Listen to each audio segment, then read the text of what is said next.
Hello friends, welcome to Studypedia. चलिए आज की वीडियो स्टार्ट करते हैं। आज की वीडियो में सॉल्व करेंगे एसएससी सीजीएल 14 सितंबर का सेकंड शिफ्ट। इस शिफ्ट में जितने मैथ्स के क्वेश्चंस पूछे गए थे 25, वो सब सॉल्व करेंगे। ये वीडियो बस एक एजुकेशनल पर्पस के लिए। चलिए वीडियो को स्टार्ट करते हैं। देखिए हमें कुछ रेशियोज दे रखे हैं m/n। देखिए m, n, o और p। ठीक है, ऐसे कुछ 4 रेशियो दे रखे हैं। m/n दे रखा है हमें 4:5, n/o दे रखा है 6:7, देन o/p दे रखा है 9:11। हमसे पूछा गया है n और p का रेशियो बताना है। अब देखिए जितना स्पेस खाली है इसे फिल इन द ब्लैंक की तरह आप फिल कर दो। यहाँ पे 7, यहाँ पे 6, देन 9। हमसे पूछा है n और p का, तो सिर्फ n और p को देखिए। n और p में ये 5 और 5 कैंसिल हो रहा है, बाकी जो 2 नंबर बचे हैं आपस में इनको मल्टीप्लाई कर दीजिए। 9 6 54 और 7 into 11 77। So answer is 54:77। देखिए बस सिंप्लीफिकेशन का क्वेश्चन है। ठीक है, कर देते हैं कैलकुलेट। 2 4 8 प्लस 1 9/4 डिवाइडेड बाय, ठीक है, डिवाइडेड बाय 0.5। सिंप्लीफाई करेंगे 4 2 8 0.25। डिवाइड का साइन हटा के मल्टीप्लाई करेंगे तो ये वाला जो टर्म है ये रेसिप्रोकल हो जाएगा।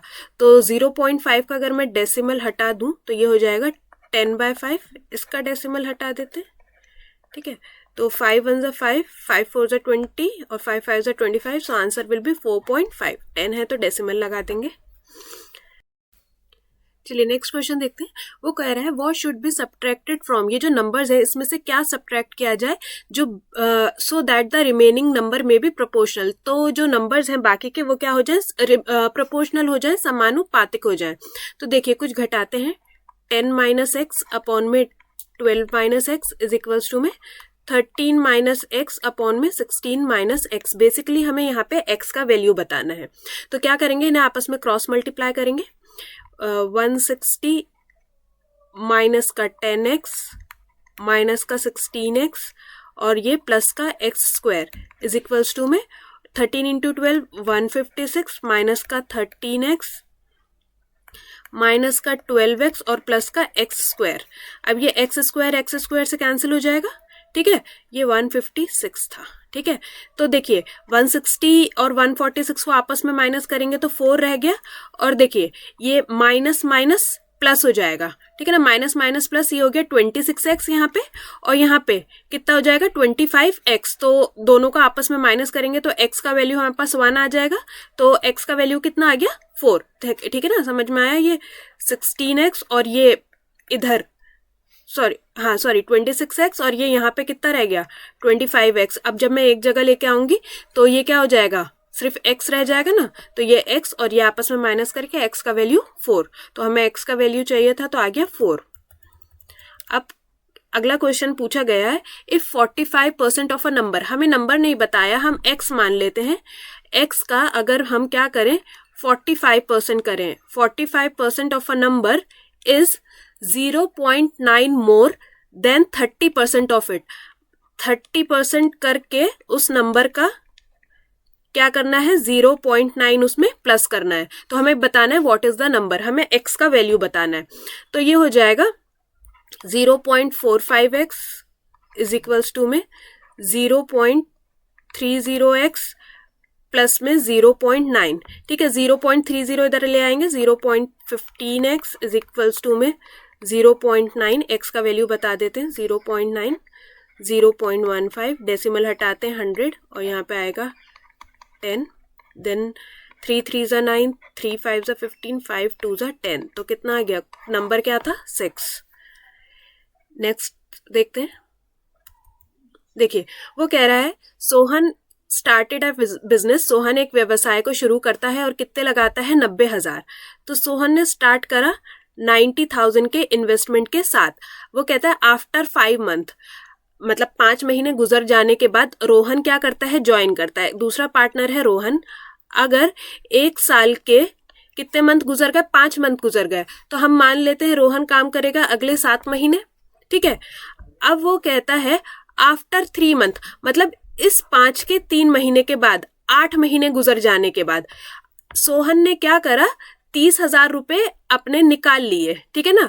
सोहन ने 8 महीने के बाद, तो 8 महीने तक तो उसने 90,000 ही इन्वेस्टेड रखे, और फिर 8 महीने के बाद जब उसने 30,000 निकाल लिए तो उसकी इन्वेस्टमेंट कितनी रह गई, 60,000।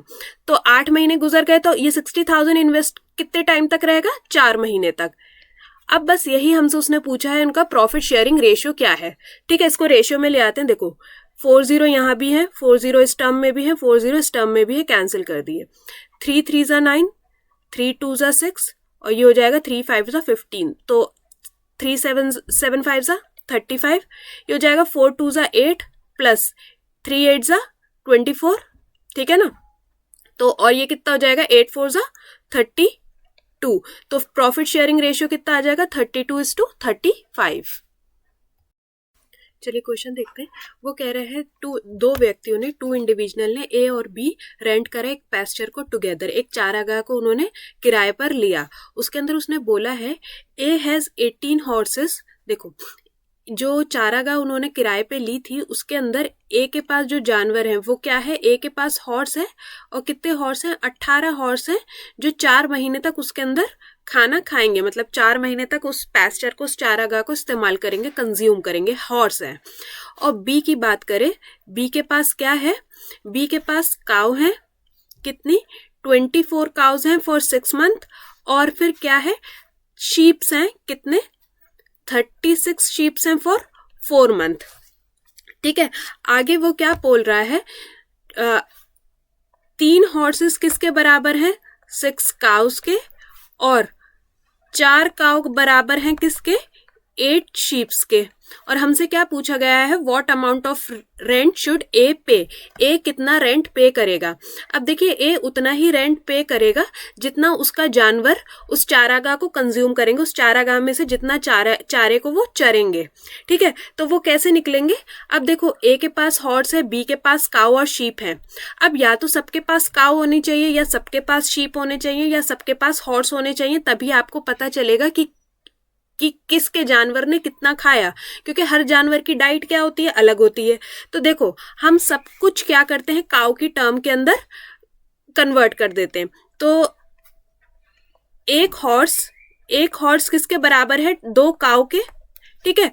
तो एक हॉर्स किसके बराबर है, 2 काऊ के, तो इसको 2 से मल्टीप्लाई कर देते हैं, तो 18 6 144, ए जो है वो 144 यूनिट कंज्यूम करेगा। बी की बात करते हैं, देखो काऊ तो है यहाँ पे, 24 6 144। अब शीप को काऊ में कन्वर्ट कर देते हैं, तो एक शीप किसके बराबर है, एक शीप किसके बराबर है, 1 शीप इज इक्वल्स टू 1/2 काऊ, ठीक है। 1 शीप किसके इक्वल है, 1/2 काऊ के, तो इसे 1/2 से डिवाइड कर देते हैं, तो 2 1 ज़ा 2, 2 2 ज़ा 4, 2 6 ज़ा 12 और 2 72। तो इन दोनों को आपस में प्लस कर देते हैं, तो बी का जो टोटल कंजम्पशन है वो कितना आ जाएगा, 4 2 6 7 8 9 10 11 216, ठीक है। तो ए इज टू बी, अगर हम कंजम्पशन की बात करें तो ए कंज्यूम करेगा 144 यूनिट और बी करेगा 216। सिंप्लीफाई कर देते हैं, 9 6 ज़ा 54, 9 2 ज़ा और 9 4 ज़ा 36, तो देन 4 4 ज़ा 6, 8 2 ज़ा और 8 3 ज़ा। तो देखिए ए का कितना कंजम्पशन आएगा, ए कितना रेंट पे करेगा, टोटल है 5 यूनिट और अपॉन में 2, तो ए को कितना रेंट पे करना है, 2/5। ये बिल्कुल पार्टनरशिप के क्वेश्चंस के जैसे है, जैसे प्रॉफिट शेयरिंग रेशियो उनके कैपिटल पे डिपेंड करती है, ऐसे ही यहाँ पे रेंट किसके ऊपर डिपेंड करता है, इनके कंजम्पशन के ऊपर। चलिए क्वेश्चन को स्टार्ट करते हैं। देखिए वो कह रहा है XYZ ने एक बिजनेस को स्टार्ट करा है और उनका कैपिटल किस रेशियो में है, 2:3:5। जो उनका निवेश का पूंजी है वो है 2:3:5। तो जस्ट हाँ, X:Y:Z किस रेशियो में करा है, 2:3:5 की रेशियो में, ठीक है। अब वो क्या कहता है आगे, आफ्टर 3 मंथ, 3 महीने के बाद Z ने अपनी 40% जो कैपिटल थी वो क्या कर ली, निकाल ली। तो देखो 3 महीने तक तो वो ऐसे ही इन्वेस्टेड रहा, 3 महीने के बाद अगर मैं 5 में से 40% निकाल लूं तो कितना रह जाएगा, 3 यूनिट, और ठीक है 3 यूनिट रह गया। अभी देखो ये हमें नहीं पता कितने टाइम तक ये इन्वेस्टेड रहा, तो मैं टाइम मल्टीप्लाई अभी नहीं करते, आगे चलते हैं। आफ्टर 3 मंथ, देखो 3 महीने यहाँ गुजर गए थे, उसके भी 3 महीने के बाद Y withdrew half of his capital, तो टोटल 6 मंथ तक तो ये चला ऐसे ही। उसके बाद अगर 3 में से उसने आधी निकाल ली तो कितनी बची, 1.5 यूनिट उसकी अब कैपिटल बची। अब वो बोल रहा है the business continued for 18 month, ये जो पूरा बिजनेस है ये पूरा 18 महीने तक चला। तो देखो एक्स ने तो कुछ नहीं करा, एक्स का पूरा 18 मंथ ऐसे ही चला। ये 6 मंथ यहाँ चल गया था तो 12 मंथ इधर चलेगा, टोटल 18 मंथ, और 3 मंथ ये इधर चला था तो ये 15 मंथ यहाँ चल गया, ठीक है ना। तो बिजनेस कितना चला था, 18 मंथ चला था, और एंड में प्रॉफिट हुआ है 3,24,000। बट हमसे सिर्फ क्या पूछा है, रेशियो पूछा है, तो लाभ के शेयर का अनुपात पूछा है, सिर्फ शेयर पूछा है हमें कि किस रेशियो में होगा। तो अनुपात निकाल देते हैं। देखिए 3 से कैंसिल करते हैं, 3 6 ये 3 कैंसिल, ये 3 4 12, देन 3 यहाँ भी कैंसिल और 3 यहाँ भी कैंसिल, तो 2 6 12, यहाँ पे 6 रह गया, 6 प्लस 15 4 60, तो डेसिमल रह गया तो यहाँ भी 6 रह गया, तो ये 12। फिर सॉरी अब z की बारी आई तो 5 और यहाँ पे 15 20, फिर 4 3 और 4 5, तो रेशियो किस फॉर्म में आ गया, 3:3:5। देखिए एवरेज का क्वेश्चन है, वो कह रहा है कि जो एवरेज है 40 स्टूडेंट्स का, the average age of 40 student is 60 year, तो टोटल एज कितनी हो गई, 40 इंटू 60, 640, 16 इंटू में 40, तो कितना टोटल एज हो गया, 640। ठीक है, वो कह रहा है एक नया स्टूडेंट एडमिट हो गया, तो पहले स्टूडेंट कितने थे 40, अब कितना होगा 41। द एवरेज इंक्रीज बाय 0.2, तो पहले एवरेज था 16, अब कितना हो गया एवरेज 16.2, तो अब उनकी टोटल एज कितनी हो गई 664.2। हमसे पूछा गया what is the age of a new student, तो नई स्टूडेंट की एज कितनी हो गई, इन दोनों को आपस में माइनस कर देंगे तो आंसर विल बी 24.2। ये ऊपर जाएगा ये नीचे, मतलब 664, मतलब बड़े में से छोटा माइनस करेंगे तो आपकी नई एज आ जाएगी 24.2। देखो अगर आप इतना लेंदी क्या कहते हैं इक्वेशन नहीं करना चाहो तो देखो पहले एवरेज थी कितनी 16, वो कितने से बढ़ गया 41, मतलब स्टूडेंट्स अब 41 हो गए, और कितना एवरेज एज का इंक्रीज आया 0.2 का। ठीक है, तो 16 प्लस 8.2, तो आंसर विल बी 24.2। आप इसे डायरेक्ट सॉल्व कर सकते थे 24.2। जो नए स्टूडेंट का एज है वो कितना है 24.2। देखिए वो कह रहा है monthly salary of 8 employees plus 1 supervisor, तो पूरे जो 9 एम्प्लॉयज हैं उनका एवरेज सैलरी है 15,000, तो टोटल सैलरी कितनी हो गई 1,35,000। ठीक है, अब वो कह रहा है इफ सुपरवाइजर अर्न 25,000, जो ये जो टोटल सैलरी आई है 1,35,000, इसमें से जो सुपरवाइजर है वो 25,000 क्या करता है अर्न करता है। तो हमने सुपरवाइजर की सैलरी निकाल दी, तो क्या बचा हमारे पास ये 1,10,000। ये क्या है 8 एम्प्लॉयज की सैलरी, जो 8 एम्प्लॉयज थे ये सिर्फ उनकी सैलरी है। तो हमसे पूछा गया है what is the average salary of 8 employees, तो डिवाइडेड बाय 8 कर देते हैं, तो आंसर विल बी 13,750। तो जो बाकी के एम्प्लॉयज हैं उनकी सैलरी कितनी है 13,750। चलिए क्वेश्चन देखते हैं। वो कह रहा है एक कंपनी है जिसके अंदर टोटल है 80 एम्प्लॉयज, जिसमें 35% क्या है वुमेन। अब देखो अगर मैं मेल और फीमेल की बात करूं, अगर 35% फीमेल है तो बाकी के क्या है मेल है, तो मेल इज टू फीमेल अगर मैं कैलकुलेट करूं तो मेल मेरे पास हो गए 52, ठीक है, और फीमेल मेरे पास कितनी हो गई 28। ठीक है ना, अगर 80 का 35% 28, बाकी का 65% 52, ये मेरे पास टोटल नंबर्स आ गए। अब वो कह रहा है the average monthly salary of a women is 72, तो 28 इंटू में 72, तो ये 72 सॉरी, तो अगर मैं ये कैलकुलेट करूंगी तो ये मेरे पास total salary of the women आ जाएगी, वाइल दैट और मैन की हमें दे रखी है 52 मल्टीप्लाई बाय 68,000। ठीक है, अगर मैं ये करूंगी तो मेरा यहाँ पे मेल और फीमेल का टोटल सैलरी आ जाएगा। और हमसे क्या पूछा गया है, what is the overall average, total औसत बताना है। तो इन दोनों को प्लस करके डिवाइडेड बाय 80 ये हमको बताना है। तो देखिए कैलकुलेट करते हैं, 0 यहाँ से कैंसिल कर देते हैं, ये यहाँ से, ठीक है। फिर 4 2 जा, 4 7 जा, और ये 4 13 जा, देन 2 से अगेन 2 3 जा, 4 जा, ये 34,000, और ये 2 3 जा, ये 3600, 34,000 नहीं 3400 है, एक जीरो कैंसिल हो चुका है, ठीक है। तो बाकी इसको कैंसिल करेंगे, 13 इंटू 34,000 आपका कितना हो जाएगा, 44,200, और 7 इंटू 3600 ये हो जाएगा 252,000, दोनों को आपस में प्लस कर दो तो 69,400। और जो हमें एवरेज सैलरी बतानी थी वो क्या करना है, 1000 की टर्म्स में बतानी है, तो इसे 1000 से डिवाइड कर देंगे तो आंसर विल बी 69.4। नेक्स्ट देखते हैं, वो कह रहे हैं एक ड्रेस का अंकित मूल्य, मार्क प्राइस है 3500, ठीक है। अब वो कहता है जो उसको डिस्काउंट ऑफर हुआ है, पहले 10% था, अब कितना हो रहा है, 15% हो रहा है। तो मतलब कितना एक्स्ट्रा डिस्काउंट ऑफर हो रहा है उसे, 5% का। तो हमसे पूछा गया है how much extra discount does the customer get, ग्राहक को कितना अतिरिक्त छूट मिला है। तो 5% का ही छूट मिला है, 3500 इंटू में 5% निकाल लेंगे, 5 5 से 25, 5 3 से 15, 16 17, 175 का उसको छूट मिला है। देखिए ये वही प्रीमियम कॉफी, प्रीमियम जो ये बहुत बार क्वेश्चन ये पूछा है, रोहन ने ऑर्डर करा है 5 किलो प्रीमियम कॉफी और दूसरी क्या है, ऑर्डिनरी कॉफी। तो देखो क्वांटिटी की बात करें तो 5 ये, और हमें जो ऑर्डिनरी कॉफी है उसका हमें नहीं बताया कि कितना क्वांटिटी उसने ऑर्डर करा है। अब प्राइस की बात करें तो वो कहता है कि प्रीमियम कॉफी वॉज 3 टाइम्स, जो प्रीमियम कॉफी का प्राइस है वो कैसा है, 3 गुना है, किससे, ऑर्डिनरी कॉफी के प्राइस से, ठीक है। इतनी बात समझ में आ गई। अब देखो जब एक ऑर्डर प्लेस होता है तो अगर मैं इसका नॉर्मली बिल बना दूं तो बिल कितने बनेगा, क्वांटिटी इनटू प्राइस, 5 3 जा 15 प्लस में एक्स, ये मेरा एक नॉर्मल कॉफी का नॉर्मल बिल बन गया। अगर इसके अंदर कोई गड़बड़ी नहीं होती, अगर मेरा सब कुछ एरर फ्री होता तो ये मेरा बन गया था बिल।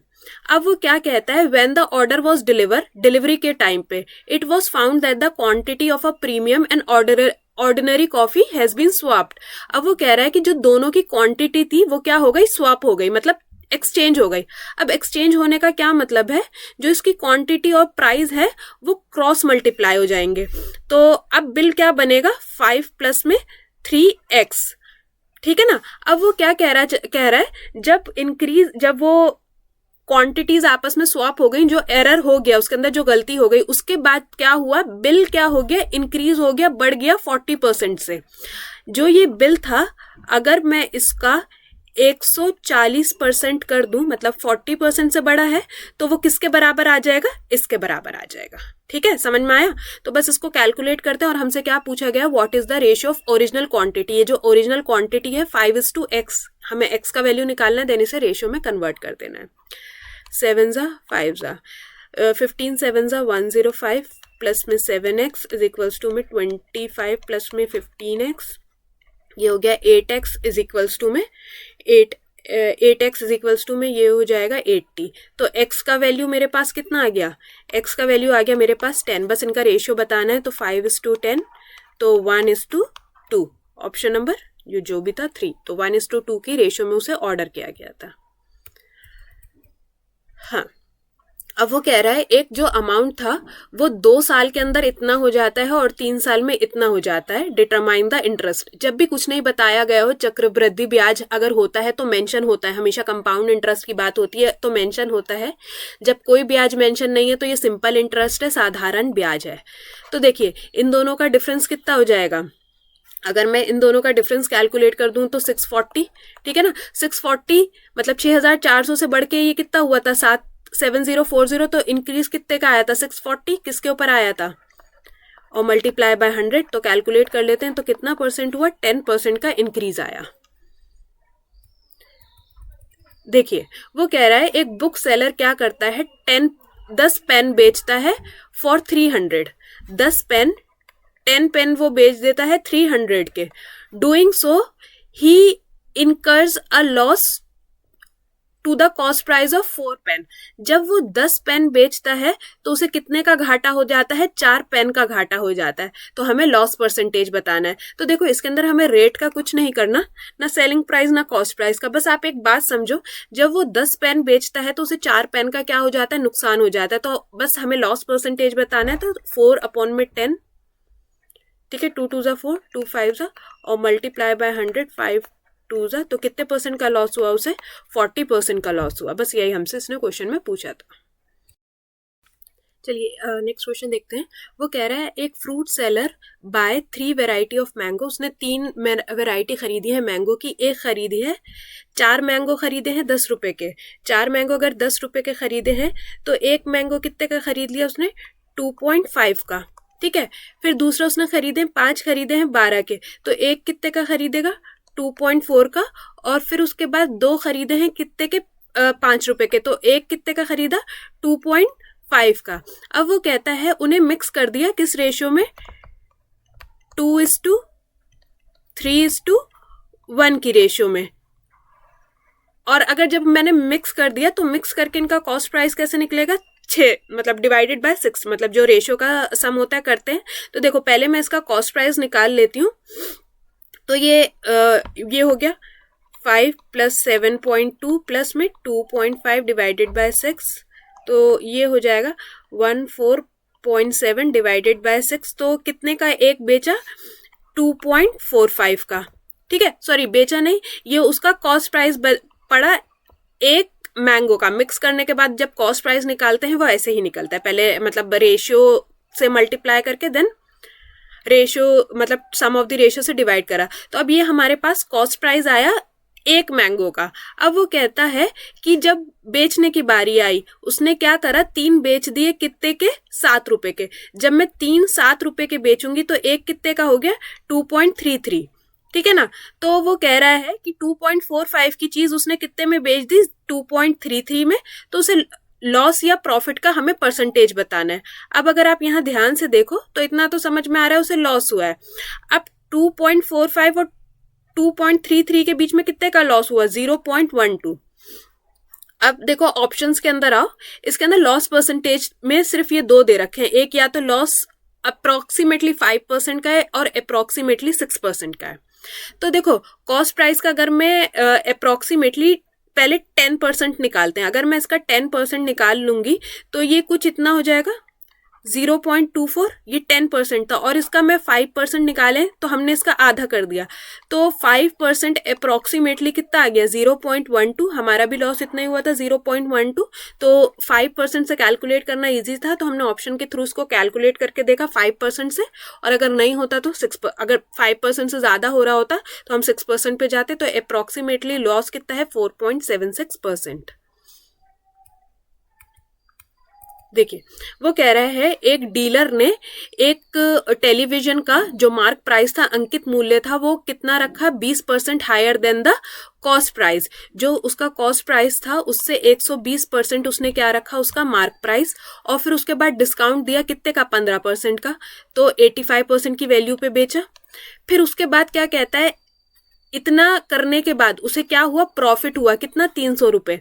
कॉस्ट प्राइस प्लस में 300 प्रॉफिट हुआ ना उसे, 300 रुपए। तो कॉस्ट प्राइस में अगर 300 रुपए प्लस करेंगे तो जो 300 रुपए हैं वो उसका प्रॉफिट आ रहा है। ठीक है, कैलकुलेट करते हैं। 5 2 ज़ा, ये 17 2 6 ज़ा 12, ये हो गया 17 6 ज़ा 102 CP इज इक्वल्स टू, ये 100 इधर ले जाके मल्टीप्लाई कर देते हैं, तो ये 100 CP प्लस में,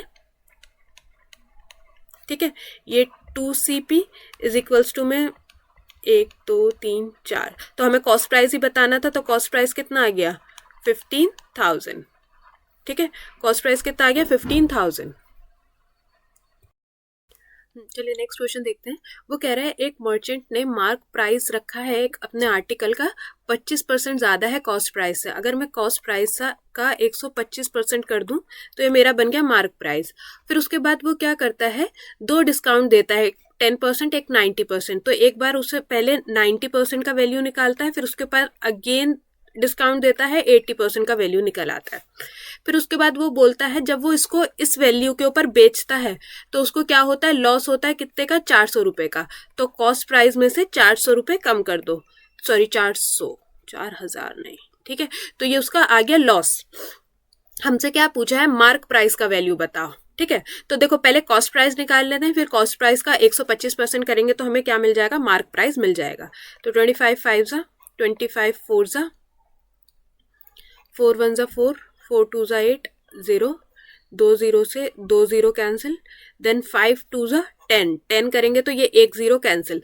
तो यहाँ पे क्या रह गया, 9 CP इज इक्वल्स टू, ये 10 बचा, 10 उधर ले जाते, 10 CP माइनस का 4000।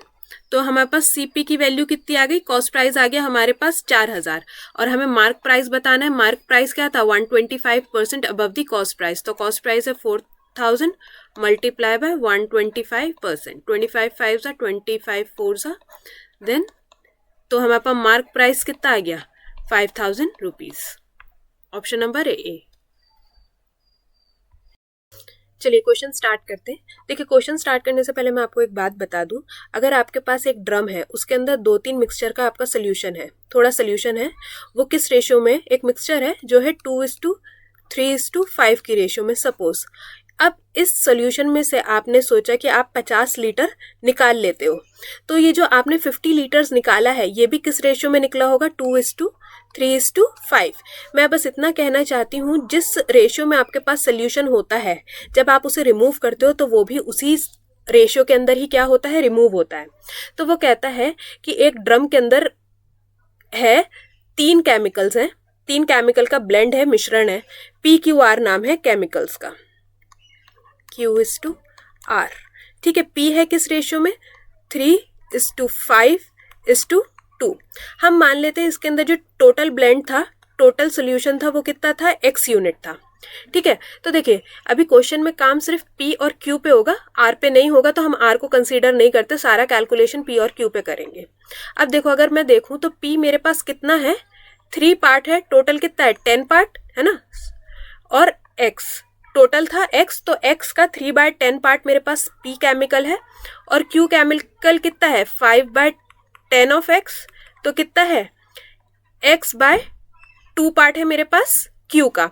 अब वो कह रहा है 30 लीटर उस ब्लेंड में से रिमूव करा गया है। देखो 30 लीटर अगर मैंने रिमूव करा, 3, सम ऑफ द रेशियो कितना है, 10, तो कितना 3, और P का निकालने के लिए P किस रेशियो में, 3 रेशियो में, तो P 9 लीटर रिमूव हुआ, और Q किस रेशियो में है, 5 रेशियो में, तो Q कितना रिमूव हुआ, 15 लीटर, इतने आ गया।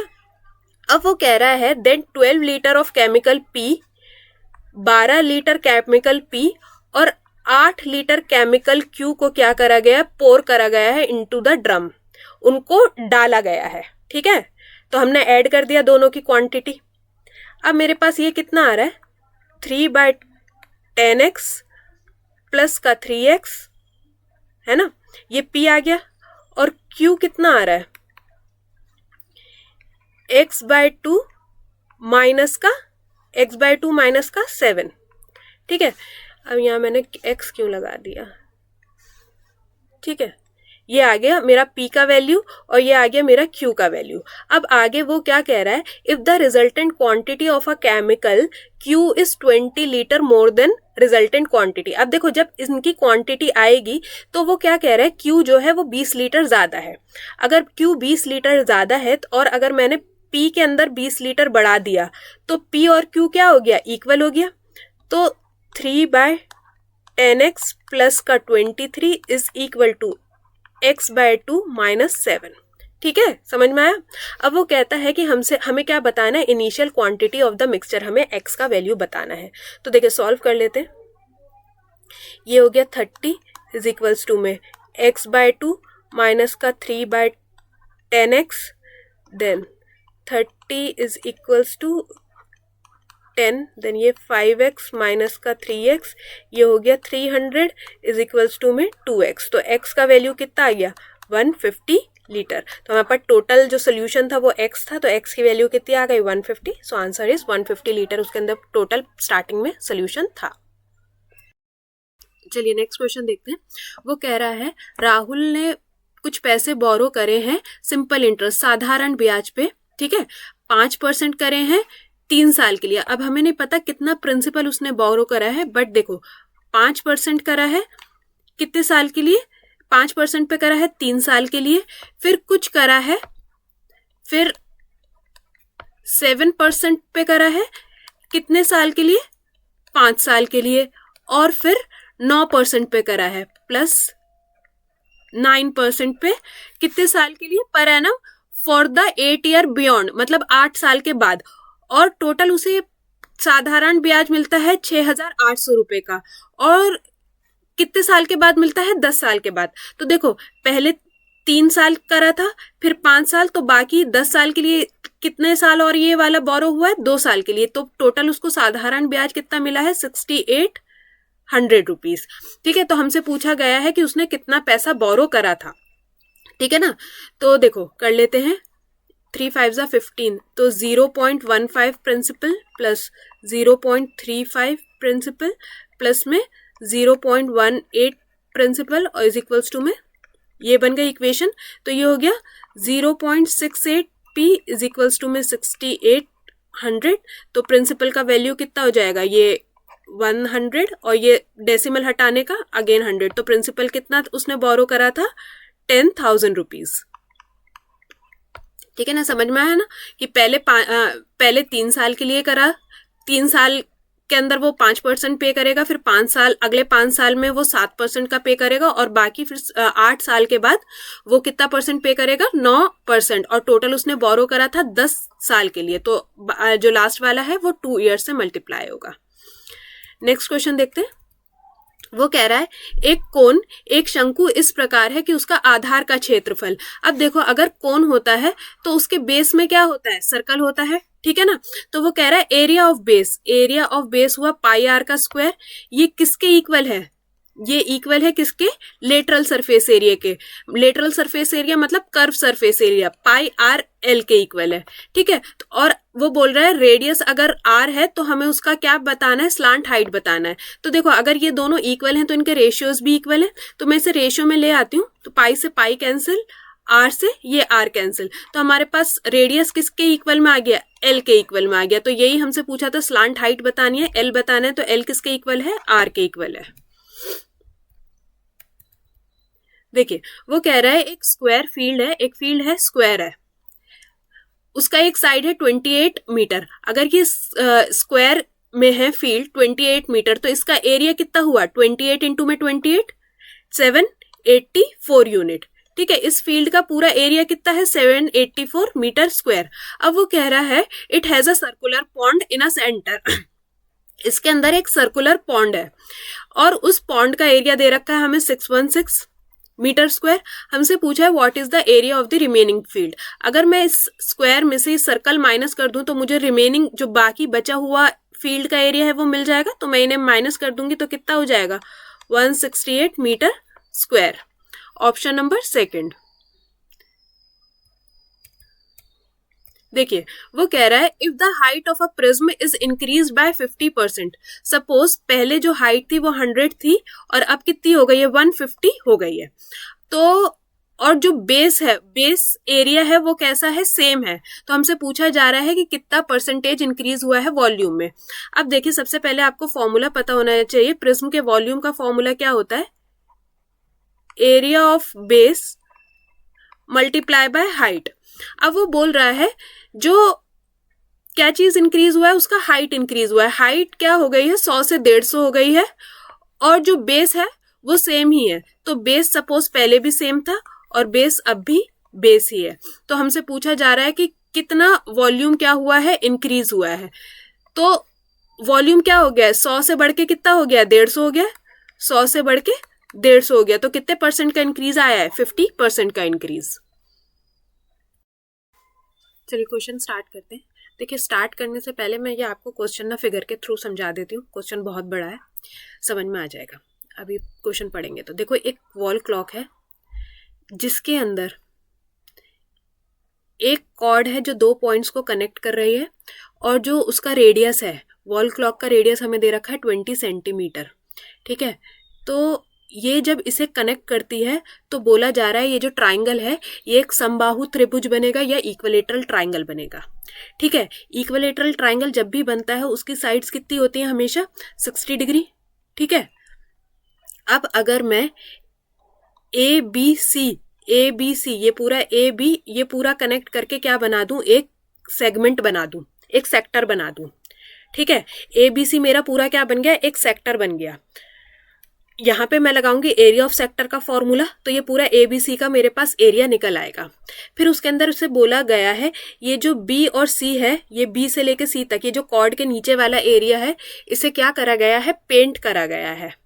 अब देखो ये बी और सी से तक का ये जो एरिया है, ये जो सेमी सर्कल वाला एरिया है, हम इसे कैसे निकालेंगे?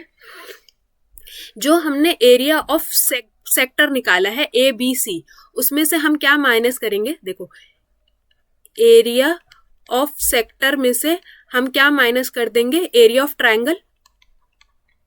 एरिया ऑफ ट्राइंगल हम उसमें से माइनस करेंगे तो हमारे पास ये जो बी और सी आ जाएगा, तो इससे हमें क्या मिल जाएगा? Area of B C. ये जो बी और सी वाला पोर्शन है इसका हमें एरिया नहीं मिल जाएगा। ठीक है, और हमसे ये पूछा गया है ये जो बी और सी वाला एरिया है ये कितना % है पूरी वॉल क्लॉक के एरिया का।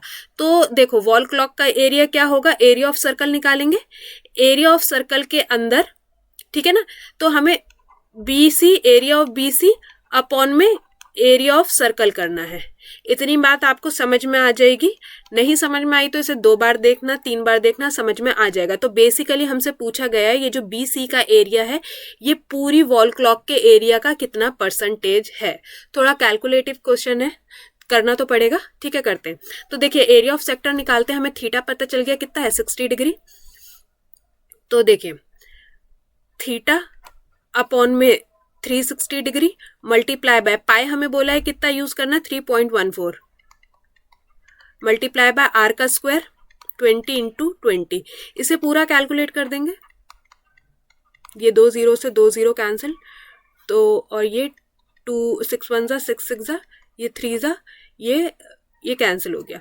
तो ये अगर आप इसे कैलकुलेट करोगे तो ये हो जाएगा 628/3, ये हो गया 209.3। एरिया ऑफ सेक्टर निकल आया अपने पास। अब area of triangle, area of equilateral triangle का क्या फॉर्मूला होता है? √3/4 ए स्क्वायर। ठीक है ना, तो ये ए जो है, ये जो साइड है हमारी वो कितनी है? वही रेडियस है 20 सेंटीमीटर, तो मल्टीप्लाई बाय 20 इंटू में 20, और √3 का हमें वैल्यू कितना दे रखा है? 1.732। इसका डेसिमल हटाएंगे, ये 4 है, मल्टीप्लाई बाय 20 इंटू में 20, 2 0 से 2 0 कैंसिल, ये 4 से 4 कैंसिल, तो ये कितना हो जाएगा? 173.2। ठीक है, मेरे पास एरिया ऑफ ट्राइंगल भी आ गया। इन दोनों को आपस में मैंने माइनस कर दिया। ठीक है, इन दोनों को अगर मैं आपस में माइनस कर दूं तो मेरे पास कितना आ जाएगा? जो ये बी और सी का एरिया है ये आ जाएगा 36.13। इन दोनों को आपस में माइनस करेंगे तो बी सी हमारे पास कितना आ गया? ये आ गया 36.13। यहां तक कैलकुलेट हो गया। बस अब देखो एरिया ऑफ सर्कल निकालना है। एरिया ऑफ सर्कल निकाल देते हैं। एरिया ऑफ सर्कल का क्या फॉर्मूला होता है? पाई, इसको डेसिमल हटा देते हैं, और आर का स्क्वायर मल्टीप्लाई बाय 20। ठीक है ना, तो ये कितना आ जाएगा?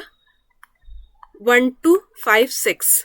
ठीक है, अब बस अब इसका परसेंटेज में कन्वर्ट कर देते हैं। तो 3613 अपॉन में 1256 मल्टीप्लाई बाय 100। ठीक है, ये जब इसका डेसिमल हटाएंगे तो ये 100 से 100 कैंसिल हो जाएगा। जब आप कैलकुलेट करोगे तो ये इसको जब आप काटना स्टार्ट करोगे तो देखो ये 1256 को 2 गुना पे काटेगा पहले। ठीक है ना, क्योंकि 3 पे इसका वैल्यू ये 36 से ज्यादा हो जाएगी। तो देखो 2 के ऊपर 1 ही स्टार्ट हो रहा है, 2.88। ये कैलकुलेटिव है क्वेश्चन, ये बहुत कैलकुलेटिव क्वेश्चन था। एग्जाम में तो शायद एग्जाम के प्रेशर में इंसान अटेम्प्ट भी ना कर पाए, बट कैलकुलेट करना था। अब आप इसको पूरा समझ लो। एक सर्कुलर डेकोरेटिव वॉल क्लॉक था जिसका रेडियस दे रखा था 20 centimetre, has a design were a cord, जो एक कि जीवा थी वो कनेक्ट करती थी दो पॉइंट्स को ऑन द सर्कमफ्रेंस, बी और सी को कनेक्ट करती थी, जो किस पे था, परिधि पे था, ठीक है, विथ 2 रेडियाई। और ये क्या बनाती थी, एक इक्विलेटरल ट्राइंगल बनाती थी, एक समबाहु त्रिभुज बनाती थी, ठीक है। The smaller segment created by chord, जो ये जो स्मॉलर सेगमेंट था बी और सी था, उसे पेंट करा गया विद अ कॉन्ट्रास्ट कलर। और हमसे पूछा गया था, क्या पूछा गया था, what percentage clock total area, clock का total area to this smaller painted area. तो यही हमसे पूछा था, एरिया ऑफ क्लॉक का कितना परसेंट है वो छोटा सेगमेंट वाला एरिया। तो ये हमने कर लिया 36.13। तो ये कितना आ गया हमारे पास, 2.88%। चलिए क्वेश्चन देखते हैं। वो कह रहा है एक सिलेंडर, एक बेलन, उसका रेडियस दे रखा है और हाइट दे रखी है, में छेद, मतलब उसके अंदर एक बोर किया गया है, एक छेद किया गया है ड्रिल से, ठीक है। अब जब आप एक सिलेंडर के अंदर, देखो सपोज ये एक सिलेंडर था, इसके अंदर आप जब एक बोर करोगे, एक छेद बनाओगे ड्रिल से, तो सबसे पहले आप विजुअलाइज करो कि उसका भी शेप क्या होगा, सिलेंडर के जितना ही हो, कि जैसा ही होगा, ठीक है। तो जो आपने शेप बनाया है वो भी किस का बना है शेप, सिलेंडर का, बेलन का। तो उसका रेडियस 2 सेंटीमीटर है और हाइट कितनी है, जितनी ओरिजिनल की हाइट थी, मतलब जब आपने इसके अंदर बोर करना स्टार्ट करा तो आप बिल्कुल नीचे तक गए, तो हाइट दोनों की क्या है, सेम है। तो हमसे पूछा गया है what percentage of original volume is remove, कि कितना आपने, जब आपने बोर करा तो उसके अंदर से कुछ वॉल्यूम क्या हुआ, रिमूव हुआ, ठीक है। तो हमें बस वही उसी का परसेंटेज बताना है। तो देखो, जो हमारा सिलेंडर था और जो हमारा रिमूव पार्ट है, रिमूव पार्ट भी हमारा क्या है, सिलेंडर ही है। तो देखो ओरिजिनल सिलेंडर कर लेते हैं पहले। तो सिलेंडर का क्या वॉल्यूम होता है, पाई आर स्क्वायर एच, यही फॉर्मूला होता है। तो पाई ऐसे ही लिखते हैं, आर कितना है हमारे पास, 4 × 4, और एच क्या है, दोनों में सेम है, 10 लिख लेते हैं, ठीक है। और रिमूव के अंदर क्या है, पाई आर स्क्वायर इंटू में एच कितना है इसका, 10 है। तो कैंसिल कर देते हैं, पाई से पाई कैंसिल। तो देखो जो एक्चुअल सिलेंडर था उसका वॉल्यूम था 16 और जो रिमूव हुआ है उसका वॉल्यूम कितना है, 4। तो हमसे इसी का परसेंटेज पूछा गया है कि कितना परसेंट रिमूव हुआ है। तो 4 पार्ट रिमूव हुआ है, 16 पार्ट में से मल्टीप्लाई बाय 100, 4 4 = 16। तो कितना पार्ट रिमूव हुआ है, 25%।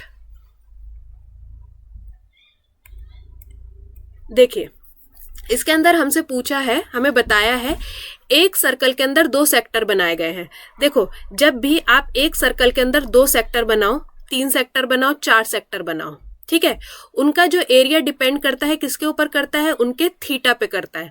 अगर आप उनके एरिया का रेशियो करना है तो बस आपको क्या करना होगा, उनका थीटा का रेशियो करना होगा। क्यों, क्योंकि आप एक सर्कल के अंदर कितने भी एरिया बना दो, उनका रेडियस हमेशा क्या होगा, इक्वल होगा। तो सब कुछ आपस में क्या हो जाएगा, सिंप्लीफाई हो जाएगा। तो रेशियो निकालने के लिए आपको सिर्फ उनका थीटा का रेशियो निकालना होगा। तो देखिए पहले वाले सर्कल का हमारा थीटा है 45 डिग्री, दूसरे का कितना है 180/4, सॉरी ये हाँ 45 डिग्री। तो 4 4 = 4 5 = तो रेशियो हमारा किसके अंदर आ गया, 1:1 की रेशियो में, ठीक है। तो देखिए आज की वीडियो में हमने पूरे 25 क्वेश्चन सॉल्व कर लिए हैं। होप ये वीडियो आपके लिए हेल्पफुल रहेगी और आपके जितने डाउट्स हैं वो सब क्लियर हो गए होंगे। वीडियो अच्छा लगा है तो एक सब्सक्राइब ज़रूर करिएगा, और अगर आपको लगता है ये आपके किसी फ्रेंड या फैमिली के लिए हेल्पफुल है so please do share the video. Thank you so much, मिलते हैं नेक्स्ट वीडियो में।